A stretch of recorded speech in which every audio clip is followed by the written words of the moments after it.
طيب بسم الله الرحمن الرحيم. Today inshallah we're not going to have a regular lecture, so I thought we can just try to go through some selected small topics and just try to clarify some of the concepts because I received so many requests that they need more like examples and problems and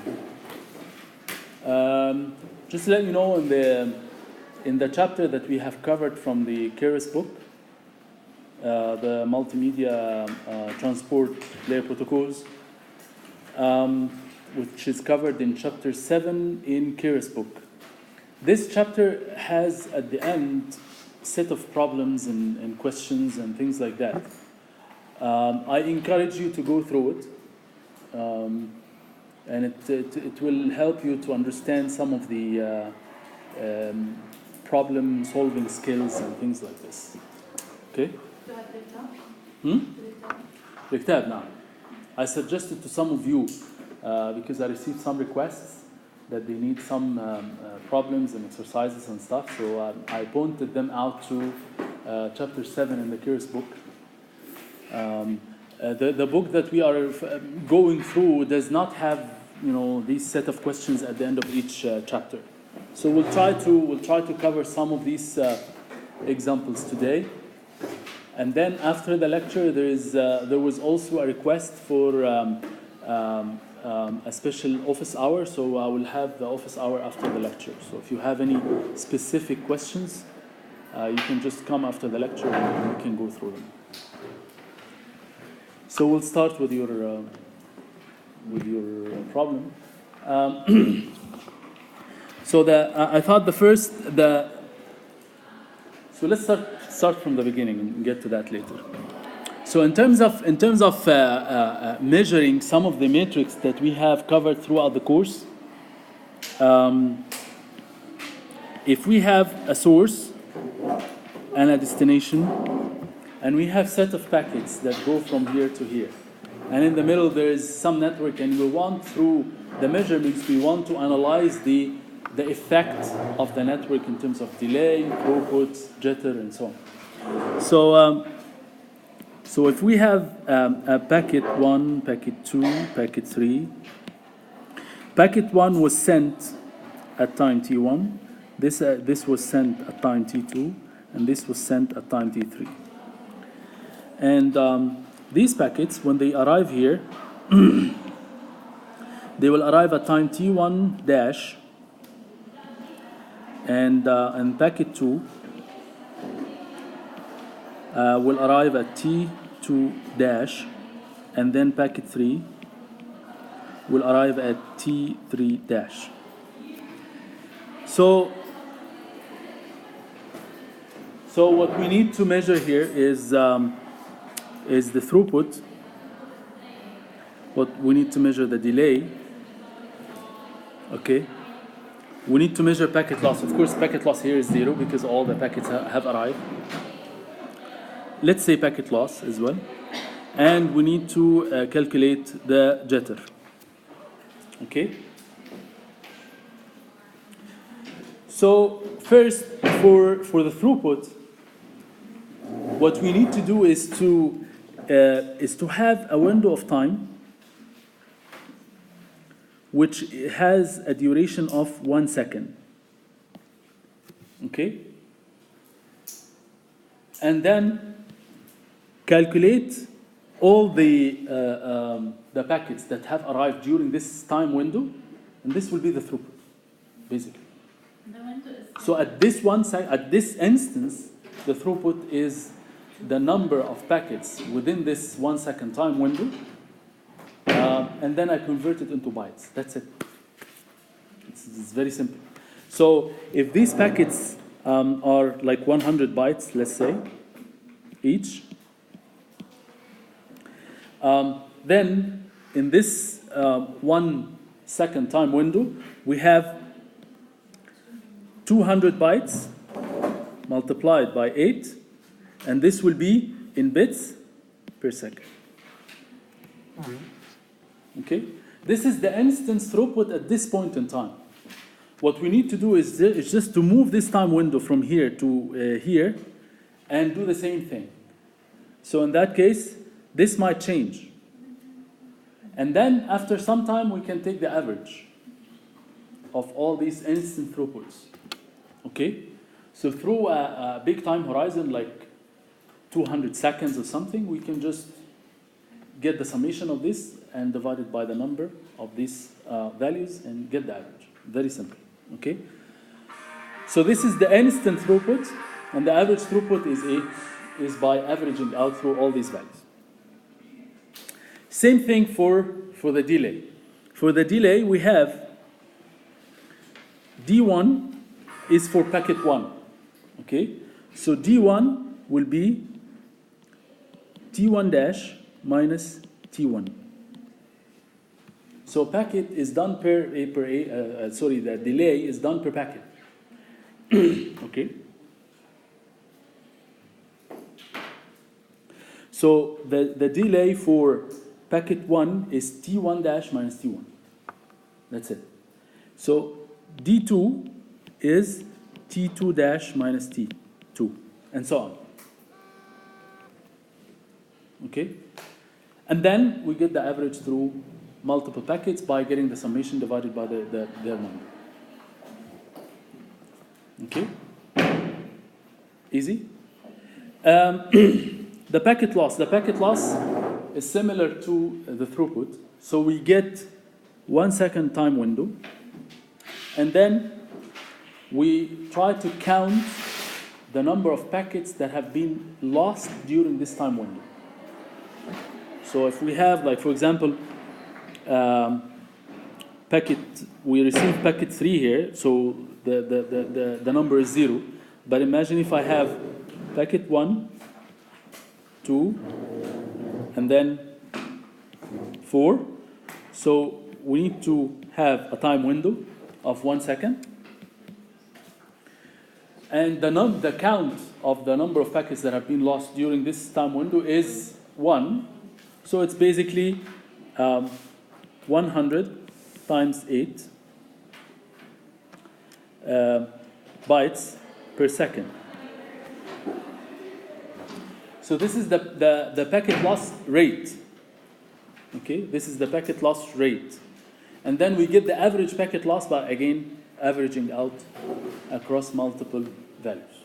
There is a constant packet number of packets received in the same one. There is a constant number of packets that has to receive the same number. Who said that? No. How do you know there is 1 second, there is no packet loss? Yes, that's a good question, because we received packet 4, we did not receive packet 3, so we have to make a decision whether packet 3 has been here and it was lost or not. So that's this calculation is based on the fact that we made an assumption that packet 3 has been lost and it should have been received in this time window. Okay?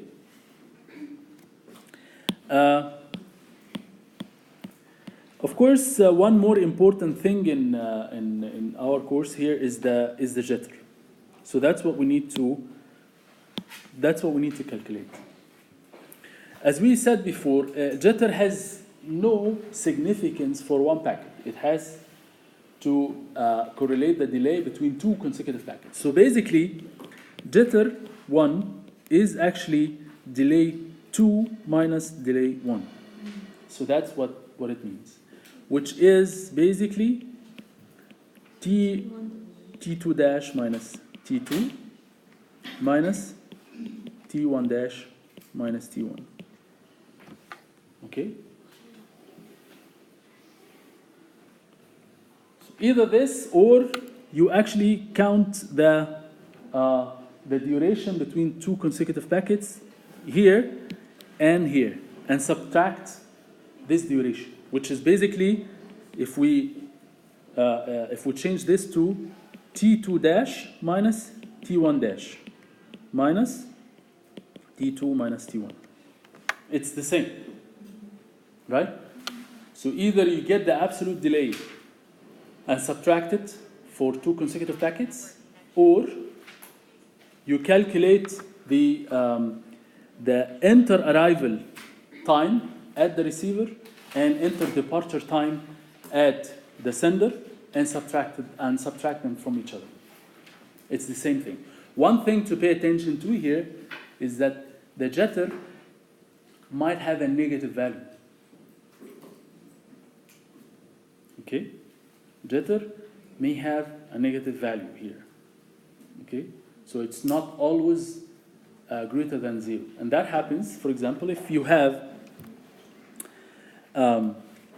two consecutive packets and the packet 2 was released after packet 1 by, let's say, 5 milliseconds.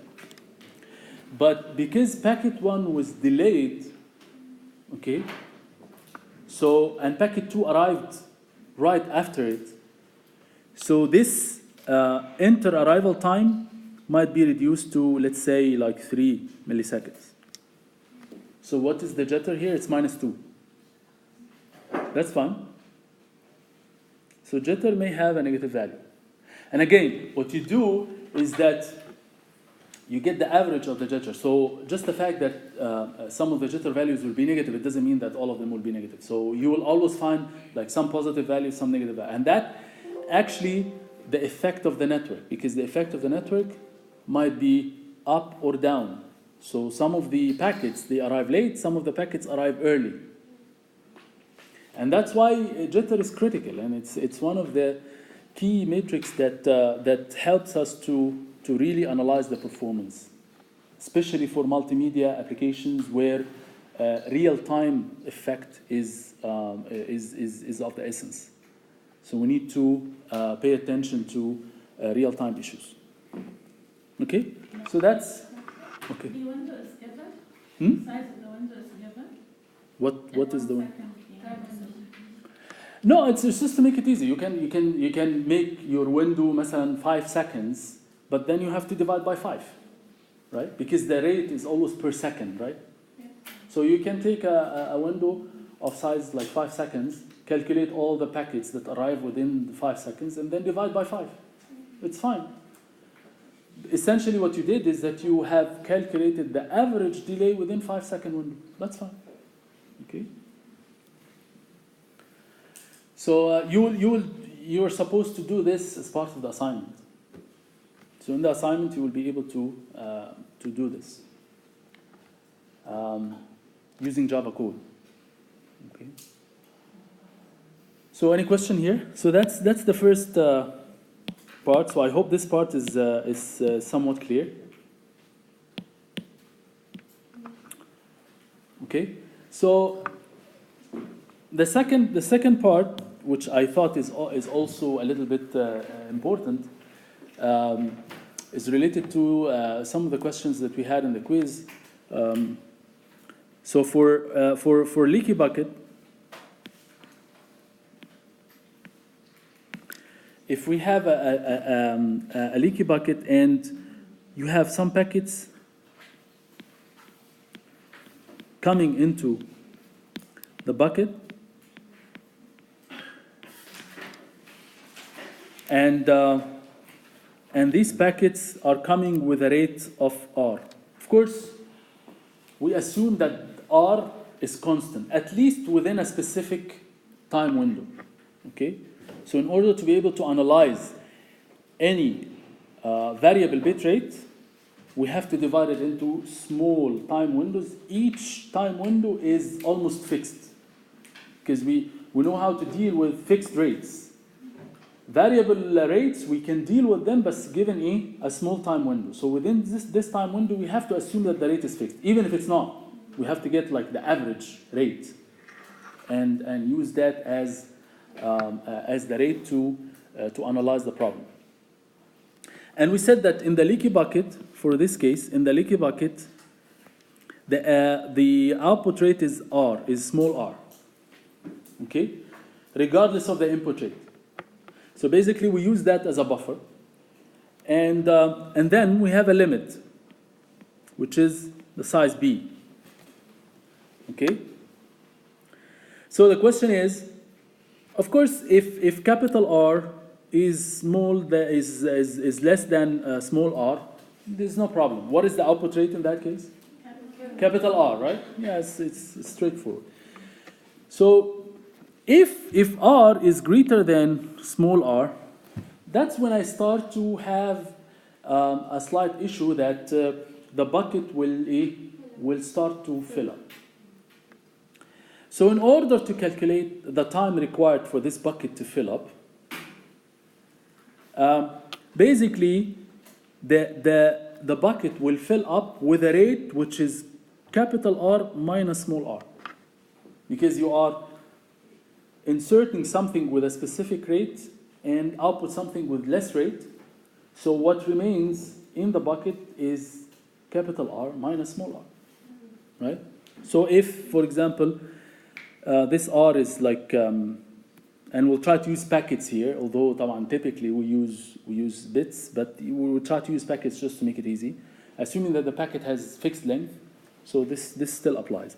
So R is 3 packets per second, and small r is like 2 packets per second, and this one is like 10 packets.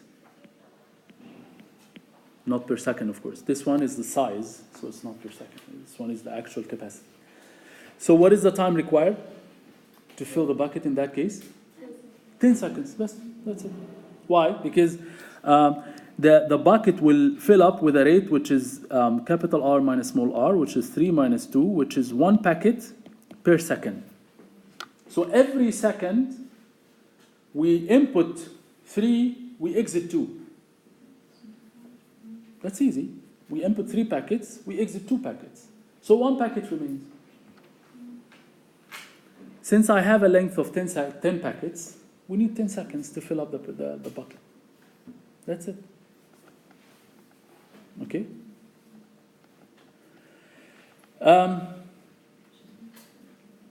Then after that, we will have 2 packets entering, and 1 packet will be dropped. Yes. So after that, when the bucket is filled up, okay.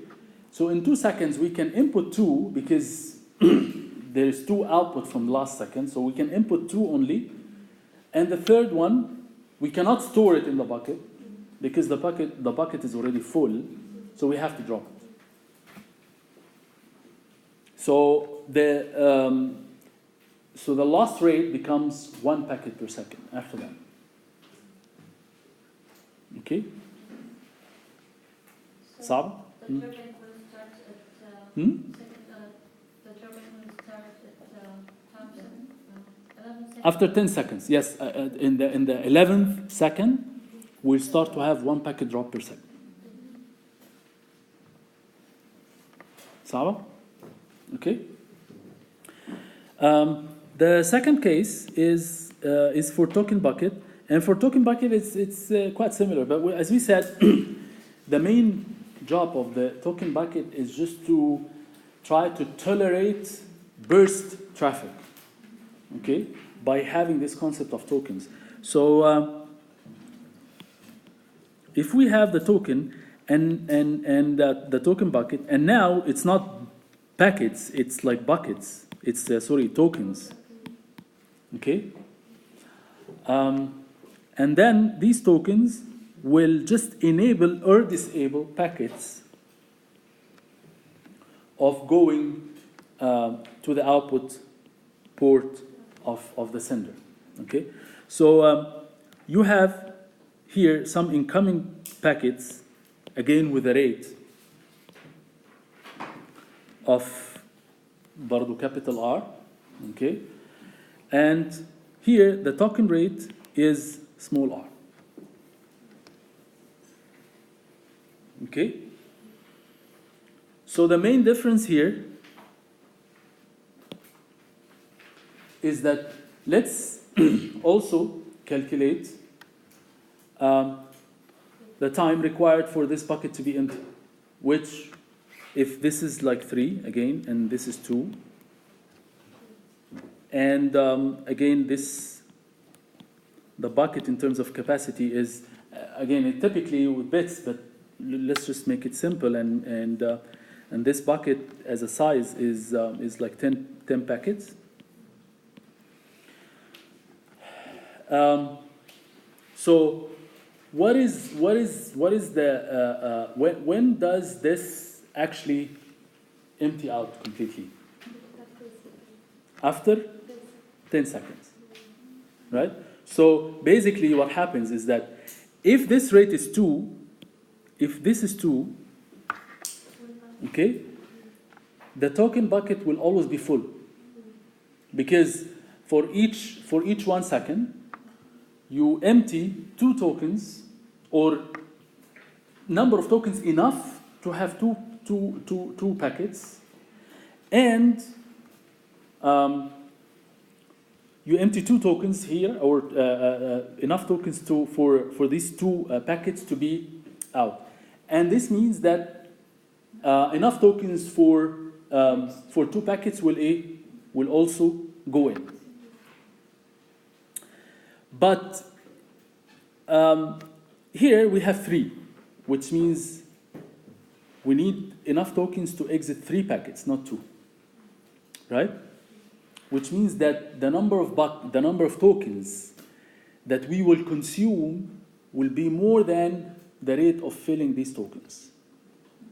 Okay, and the difference is 1 packet per second. So same thing here. The number of, we have to spend like 10 seconds, which is 3 minus 2, okay, which is 1 packets per second. So we need 10 seconds to empty out all the buckets. During this time, what is the rate? 3, not 2. Okay? So during the 10 seconds, the output rate is capital R, not small r. So this is the main difference, actually. This is the main difference between the token bucket and the leaky bucket. That for token buckets, we can accommodate bursts, but for a duration of time, which is the number of tokens that you have in the bucket.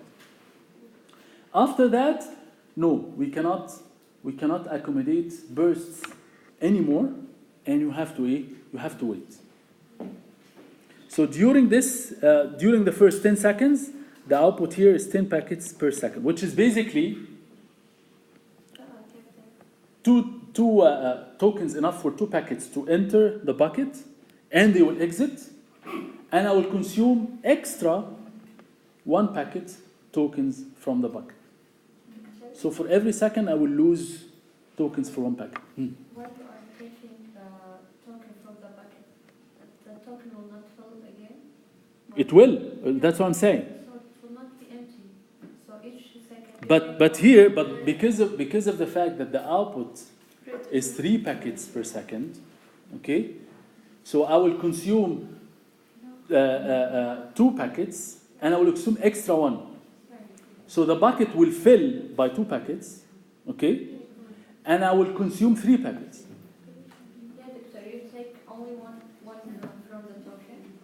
3. No. I will take 3. There is already 2. 2 coming, right? Yeah. 2 coming in, okay, and 3 going out, right? So I will consume 1 extra, so that after this 1 second, the number of tokens in the bucket will be enough only for 9 packets. And in the next second, the number of tokens will become enough for 8 packets, and then for 7 packets, and so on, until it empties out completely. When it's totally empty, then the packets will remain in the buffer, and the output rate will change to small r, which is the number of tokens that are coming during this second, which is only 2. It's enough to send only 2 packets. So this is when the whole bucket is empty, right? Of tokens? This is it? When there is no tokens left, right? Right, when there is no tokens left, I still can send with a small r, right? Because during this second, I will still get tokens enough for 2 packets, right? So every second I will still get tokens, because here the rate of filling the tokens in the bucket is always continuous. It's never going to stop. Okay? The R, capital R is 4. If capital R is 4, then I need 5 seconds to empty out the bucket completely, right? Which basically it empties out with a rate which is a capital R minus small r. So here was the rate to fill up the bucket. Here is the rate of emptying out the tokens. That's basically it. The other difference is that, as we discussed in class, usually token bucket is not integrated with a drop tail kind of queue. Okay, so here the packets will be buffered. So just the fact that I empty out all the tokens, it doesn't mean that I will start dropping the packets. So basically what happens here is that the packets will stay in the buffer, and then I will take 2 packets in a second, even if the incoming rate is 3 or 4. Okay, so the packets will not be dropped. The packets will remain in the buffer. Okay. Any questions? Easy enough? Okay. Okay, so we'll get to your question now. So we talked about queuing disciplines, and we said that if we have multiple queues and there is a scheduler,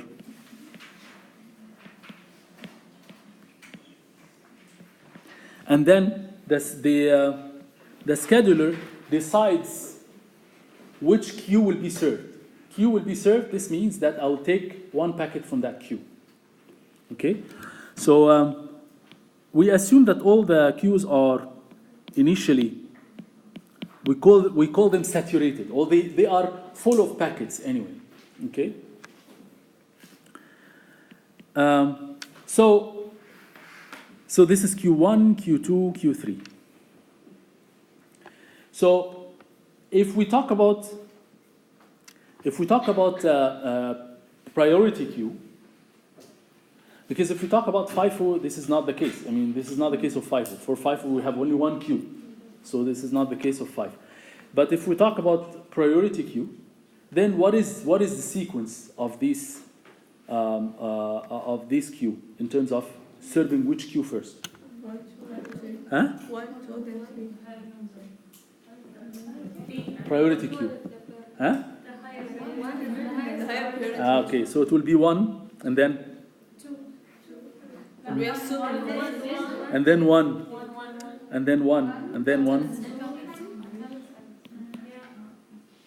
Until 1 is completely empty. And then only then we'll have 2. Okay? And then after 2, if 1 fills up again, we will have to go back to 1. And then 1, 1, 1, 1, and then 2. If 1 doesn't fill, they will have 2, 2, 2, 2, until 2 fills up. And then we'll have 3. So that's how it works, right?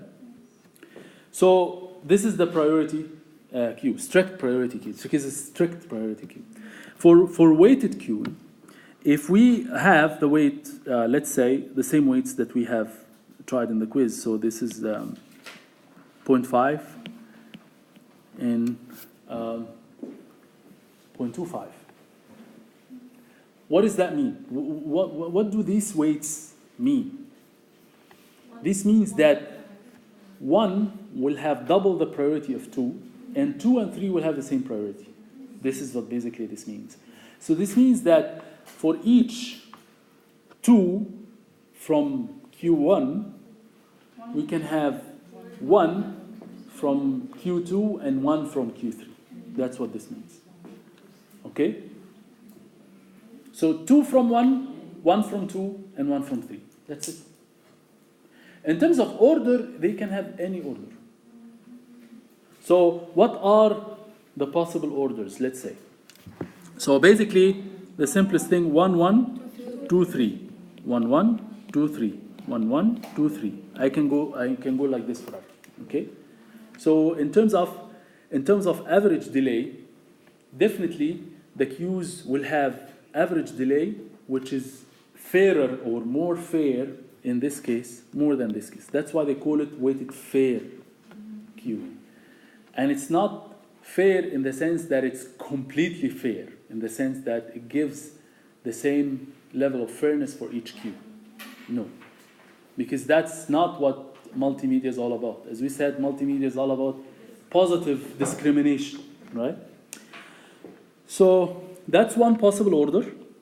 Another possible order is 1, 2, 1, 3. Okay? So in this same round, we have also used 2 from Q1, 1 from Q2, and 1 from Q3. Right? That's also possible. So whatever the schedule in that case selects will work. Because another variation of weighted fair queuing, which we did not study in class, is to try to control. So we have these weights, which is 2, but we can also have another factor which controls the instantaneous delay from each queue, which we can then take as an extra factor to select a specific order over the other. Because basically, if I take 1, 1, 2, 3, this means that Q1 will have the minimum delay possible. But Q2 will have to wait 2 different packet transmissions, right? Which might not be desirable. Okay? So another way of looking at that is to try to be fair both on the throughput side and on the delay side, which means that this one will be more preferable in that case. Okay? Because 2 and 3 will not have to wait for 2 consecutive transmissions from 1. So Q2 will wait for only 1 transmission from 1, and then 3 will have to wait for another transmission from 1, and so on. So at least I'm serving 2 and 3 with low duration with respect to 1. So in that case, this kind of ordering will be a little bit more preferred if we take a delay as an extra factor with the weights. Okay. In any case, this is one possible order. The other possible order is 1, 2, 3, 1. Okay. But you have to start from 1? No, not really. That's a good question. Well, all these orders you can just shift this here, and you get the other order. So it doesn't matter really. So if you start from here, so it's 2, 3, 1, 1. It's also possible. So we have to keep the same sequence all the time? If we start with the same sequence, we have to keep it for the end? We can't change the sequence? Right. That's the condition now, because you cannot just try in the middle to change that sequence, because if you change the sequence, the weights will not be the same. So basically what you have done here is that you have slightly changed the weights, because any sequence you will change will have to change the weights. Okay? Because in one duration you will find out that you have sent more packets from Q1 or Q2, okay, more than the one that you are supposed to send, which essentially changes the weights. So in the same name or the same string, it's the same order? Yes, it's the same order. It's supposed to be the same order. So you don't change that sequence unless you want to change the weights. That's possible in many cases. For these scheduling techniques, you are allowed to change the weights during the multimedia session to respond to changes in the throughput or in the data transmission at the sender side. Okay, so you are allowed to change these weights on the fly. There's no problem with that. For the third one, if we start with 1 again? Yeah, so after that it will be 1, 2, 3, 1. 1, 2, 3, 1. So as you can see, it's the same. If we shift a little bit, you will get all the sequences. But in any case, for each 2 for each 2 transmissions from 1, you have to send 1 from 2 and 1 from 3. So, which basically means that you have 4. So every 4 packets, you have to recycle. Okay? So this will allow you to adjust the weights based on these values. Shouldn't we only 5 packets at a time? If we could give us like 3 times, the number 1 Yes. is 3 times, Yeah. and we will Yeah. order it as 5. Yeah, basically, yes. So you can change these weights to allow 3 packets from 1, and 1 packets from 2, and 1 packets from 3. That's possible. Okay? Like if you have 0.6, 0.2, 0.2, I think, right? Right? So you can have, this means 3 from 1, and 1 from 2, and 1 from 3. But we could use the calculator at the exam. Yeah, of course. Calculator, not cell phones. Okay. That's basically what I have. If you have any other Can you repeat the weighted fair Q? weighted fair Q. This is the weighted fair Q. Yeah. Okay. So basically, as we said, we're trying to serve the Qs based on the weights. Okay. So weighted fair queuing does not really restrict a particular sequence, but it just restricts how often we serve one queue versus the others. So what is this? This one is strict priority, it's not weighted fair queue. This one is strict priority queue. Strict priority queue basically dictates that you have to serve the high priority queue first and foremost until it's totally empty. And then, and only then, you are allowed to serve Q2. Why did we put 2 than 1 idea? Yes, because after we have emptied out Q1 completely, so Q1 is empty, then we started to serve Q2. Then Q1 started to have packets, so we have to go back to Q. So every single transmission, I have to go to Q1 first. Do you have anything? If yes, then I have to send it. Only if Q1 does not have any packets, then I go to Q2. Serve everything in Q2. Okay? Then and only then, if I don't have anything in Q2, then I can go to Q3. Okay? This is the greedy approach, and it's a strict priority. It does not have, this is the other extreme of fairness. Okay? So weighted fair queue starts to have a little bit of a compromise. It's not completely fair in the sense that it's equal, okay?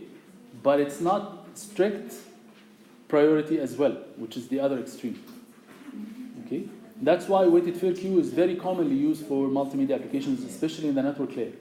In the network layer, they use it at the routers very often.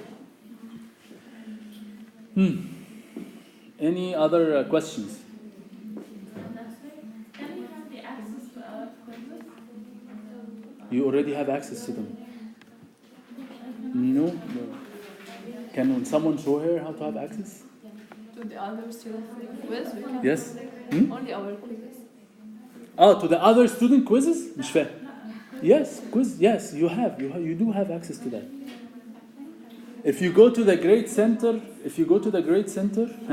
click on the grade itself. The grade itself, if you have like مثلا 9 out of 10, okay? So 9 is actually a link. Click on 9. You'll see all your answers. It's not intuitive, but that's the way it works. So may I ask you about another type of scheduling? It's called the random early detection scheduling. Random early detection. Is that the type of scheduling? Yeah. But I'm not sure how it works based on this denominator. Well, I can tell you that if you have like, let's say 3 queues, every time you can just generate a random number between 1 and 3, okay? And whatever that random number is, you go to that queue and get a packet from there. So that could be what this means.